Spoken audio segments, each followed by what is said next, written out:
Good morning, everybody, and welcome to another episode of the Dong Report, where I give out my favorite MLB home run picks for the day. Now, we had been on a pretty crazy hot streak. Heading into yesterday, I had gone 4 straight days making money, being profitable on the Dong Report. Unfortunately, that streak came to an end yesterday, where I gave out 4 picks on this YouTube channel. We got 3 of those picks incorrect, as those players did not hit home runs. And then we also had a game get rained out. The Angels game, we had Ohtani. That game got rained out, so we just got that one refunded. But end of the day, 0-3, down 3 units. That brings our total profit on the Dong Report down to 45.65 units. So still very, very good, but obviously you never love an 0-3 day. And that brings our ROI down to 10.46% as well. Obviously, those numbers are incredible, but it's also obviously never fun to have an 0-3 day. Hoping to turn that around today, as I have another 3 picks for you guys. Real quick, before we get into the 3 home run picks for today, if you're not already, make sure to subscribe to my YouTube channel and turn those notifications on. I come out with the Dong Report pretty much every day, maybe some weekend days I'm not able to get to it. But even if I don't have a video, I'll still post plays. So again, make sure to subscribe. And then for this specific video, like and comment helps me out a ton.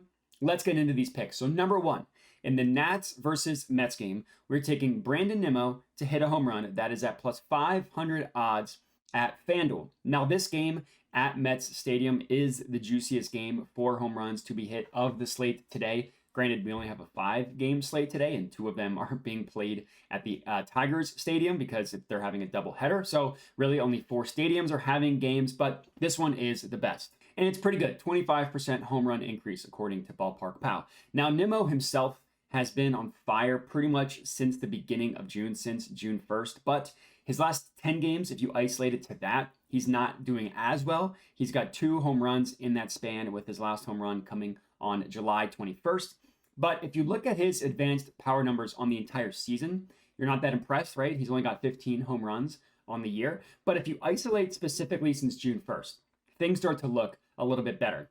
Of his 15 home runs, 11 of them have come in June, since June 1st, with 7 of them in June, 4 of them in July. Now, those obviously only having 4 in July, he'll need to pick that up. But even again, assuming the little bit of the cold streak recently, if you isolate his advanced numbers since June 1st, his ISO rate since, again, June 1st is 23.5%. Now, if you're not familiar, ISO rate stands for isolated power. It literally just measures how much power a batter gets when they hit the ball. It's as simple as that. His being at 23.5% is considered great. Anything 20% and above is great. Anything 25% and above is excellent. And then even with a little bit of a colder July, specifically recently, his July ISO rate is 22.2%. So still very much in that great category for ISO rate. The Nats do have a pretty decent pitcher on the mound in Josiah Gray, but I will trust Nimmo to hit one for us tonight, cashing our first play. Next up, in game 1, keep in mind, game 1 of the Angels versus Tigers, we're taking Spencer Torkelson to hit a home run. That is at plus 520 odds at FanDuel. Now, Torkelson has some pop to his game, but it's also kind of eerie how similar his numbers and his stats are to Brandon Nimmo. So, I mean, it's actually kind of crazy. So, as like Nimmo, he's got 15 home runs on the year. Also, as like Nimmo, 11 of them have come since June 1st. Also, like Nimmo, he's had 7 in June and 4 in July. It's actually kind of crazy how similar the two have been recently. And I had to double check both of their game logs to make sure that I wasn't looking at something incorrectly. But they literally have the same exact home runs on the year and the same exact home runs specifically in June and July. Now, Torkelson is a little bit hotter recently than Nimmo is. He just hit a home run a couple days ago on July 23rd. And then back on July 18th, he actually hit 2 in that same game. Now, Ohtani is pitching for the Angels, which is obviously scary. He's a very good pitcher. But I will admit he is prone to giving up some home runs. He's not completely infallible in that department. He's got a home run per 9 of 1.45, which is not terrible. It's not among the worst, but it's definitely below average. And his home run to fly ball ratio of 19.8% is actually pretty bad compared to all the other qualified starting pitchers. That's actually pretty bad. And Torkelson, similar to Nimmo, if you look at his ISO rate on the season, you're not impressed. But if you isolate it recently, it's at 24.3% since June 1st, and it's at 24.1% ISO rate since July 1st. So right below the excellent number in the great category. He's also got a barrel rate, which literally measures how well you hit the barrel of the bat, at 12.5%, which is considered great.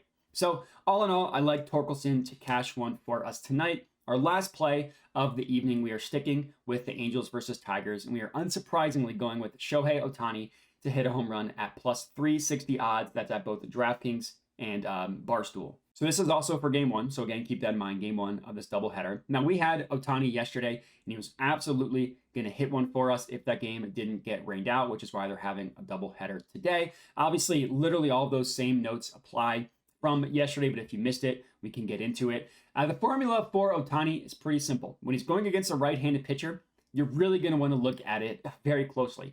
You're also going to want to look at him closely in a day game, which is actually the case today, which was not the case yesterday. But against a righty in a day game, you're almost always going to want to back him. Now, before we get into Ohtani's advanced stats, which are just crazy, I do want to note that the Tigers pitcher, Michael Lorenzen, is actually pretty good. He's definitely not one of these pitchers that you want to target for home runs to be hit. He's having a pretty good year from pretty much all departments, including home runs. But again, Ohtani is just a different animal. So we mentioned previously, isolated ISO rate, isolated power, anything 25% and above is considered excellent. Well, against right-handed pitching specifically, Shohei Ohtani has an ISO rate of 38.7%. That's clearly at the top of the MLB, with Matt Olson, some of the best batters in the MLB, above them, specifically against right-handed pitching. Insane. Now, if you look at specifically the month of July against right-handed pitching, his ISO rate is 48.8%, literally close to 50%, which is just insane. That is truly